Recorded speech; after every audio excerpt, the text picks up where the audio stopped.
مع أسف شديد وحزن عميق أؤكد من جديد الإقرار بأن الاتهامات الذي وجهها إلي فريق الادعاء صحيحة ومطابقة للواقع، وإنني لشديد الندم عليها وعلى كل ما نتج عن الضرر عنها، وعلى كل ما نتج عنها من الضرر على أهلي وإخواني الأعزاء في تمبكتو، وعلى وطني الأم جمهورية مالي. Mr. Ahmad al-Faqi al-Mahdi admitted guilt for the war crime of destroying historical and religious monuments in Timbuktu, Mali, around June and July 2012. Hearings in the al-Mahdi trial were held for 3 days from August 22nd to 24th, 2016 at the International Criminal Court in The Hague. This is the first international trial focusing on the destruction of historical and religious monuments. Mr. al-Mahdi is also the first accused to admit guilt before the ICC. قد تسلطت علي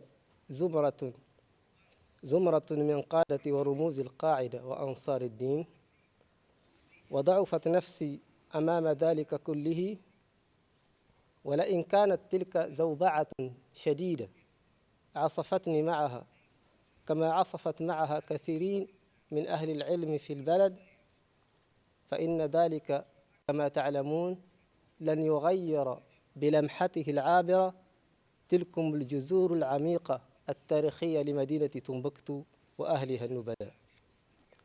وأرجو أن تكون لي هذه السنوات التي أقضيها في غياهب السجن ومعاناته بمثابة النار المطهرة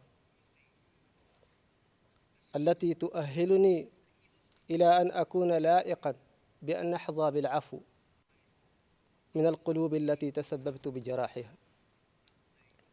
وقبل النهاية أريد أن أسدي نصيحة إلى كل المسلمين في العالم ألا يقدموا على مثل هذه الأعمال التي يشتد ضررها ولا طائل تحتها ولا نفع منها. The judges questioned the accused in order to confirm that the admission was made voluntarily after consultations with his defense counsel and that the accused understood the consequences. Do you understand that the chamber is not bound by the terms of the agreement that you signed and that the chamber is not required to accept your admission of guilt made here today? Yes, I do understand that, and it is also mentioned in the text of the document which was presented to me. By making the admission of guilt and signing the agreement, you have waived many of the rights you would otherwise have as an accused. Do you confirm that waiver? Yes, Your Honor, I confirm this, and I confirm what I have signed in this agreement. We now proceed to the questions on the sentencing range. Mr. Al-Mahdi, you understand that the chamber is not bound by the 9-year to 11-year sentencing range you have agreed to with the prosecution. Yes, I do know that. Thank you. And you understand that the crime you are admitting guilt to can carry a maximum term of 30 years. Yes, I have understood that in the document which was presented to me. And the last question, counsel, you understand that in the event of a conviction, the court can also order a fine or forfeiture and order reparations for the victims. Yes, I do know that. ICC prosecutor Fatou Bensouda said that the accused was involved in the entities established by Al-Qaeda, was a member of Ansar ad-Din, and the head of Hizbah, the Morality Brigade, and played a central role in the destruction of religious monuments in Timbuktu. The world in the 21st century has witnessed too many attacks against historic monuments and buildings dedicated to religion.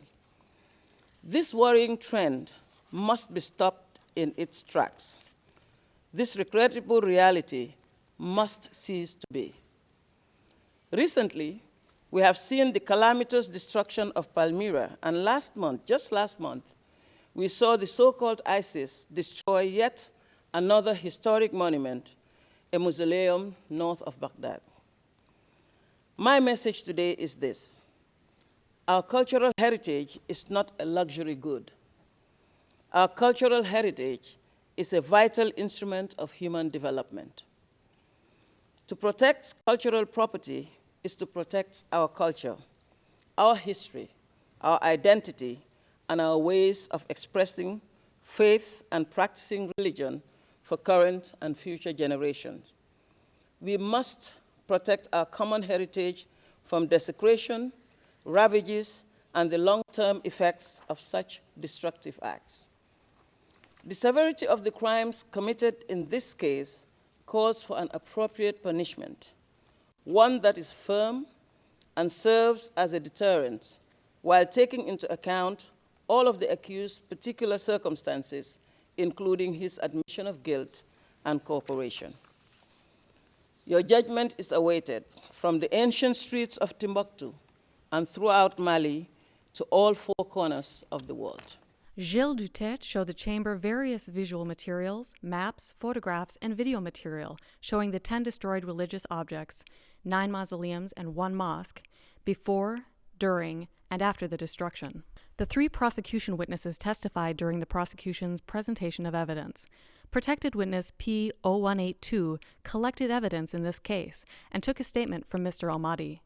He testified about their findings related to the occupation of Timbuktu, the organization of armed groups, their leadership, and the destruction of cultural monuments between April 2012 and January 2013.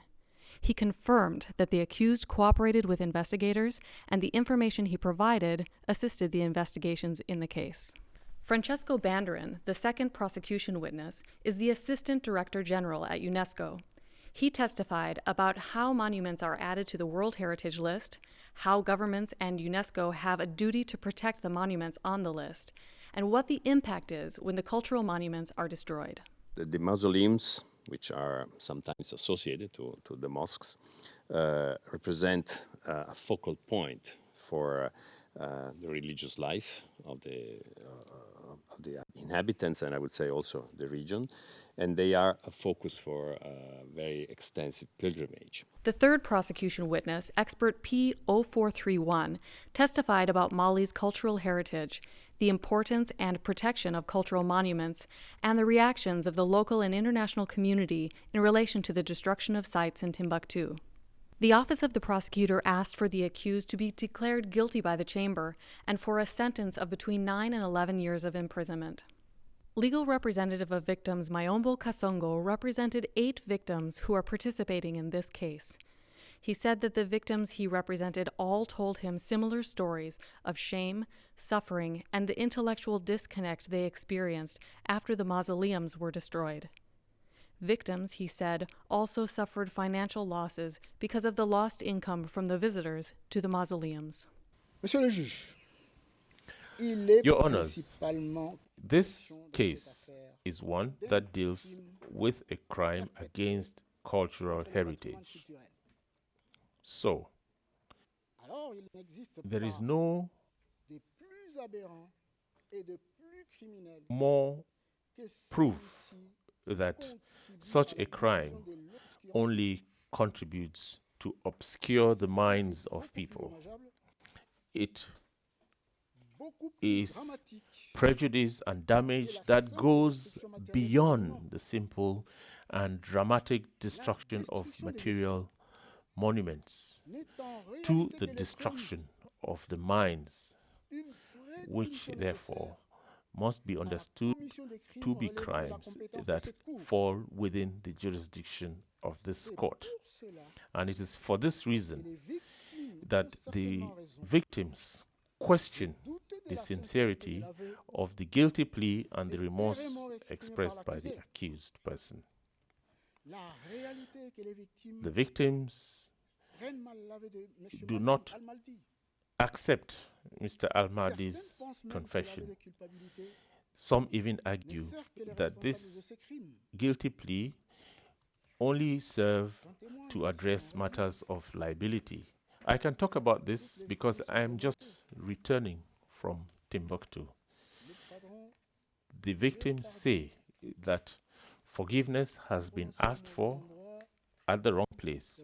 Why is he doing it only here in the court? Why is that guilty plea being entered so late when the trial is already ongoing? Mr. Almadi's defense counsel, Mohamed Ouini and Jean-Louis Gillisen, further made remarks for their client. Mr. Ouini said that the chamber should bear in mind that his client has admitted guilt and asked for forgiveness when determining the sentence. Your Honors, Mr. Al-Mahdi is standing before you today, admitting honestly and in detail the crime that he is accused of. He expresses strong remorse for the result of his actions. He is asking for your pardon. He is asking for the pardon of the victims, those that have suffered, the children and grandchildren of the saints. He asked for the pardon of the population of Timbuktu, the city of Timbuktu, and the Mali people. He is asking for pardon from humanity as a whole. And he is asking from all Muslims in the world pardon, and he gives them this following advice: do not undertake such actions that will be extremely grave and that cannot be corrected. And he has collaborated with the court and is ready to pursue his collaboration with the court in order to allow justice to arise. And he wants to participate in creating the reconciliation and peace in his country, Mali. And he lastly asks you to be clement, lenient, and make proof of mercy when you take your decision. Thank you. Trial Chamber 8 is composed of Presiding Judge Raoul Pangalangan, Judge Antoine Kessia Mbe Mindua, and Judge Bertram Schmidt. The Chamber will render its judgment and, if applicable, the sentence in this case on September 27, 2016.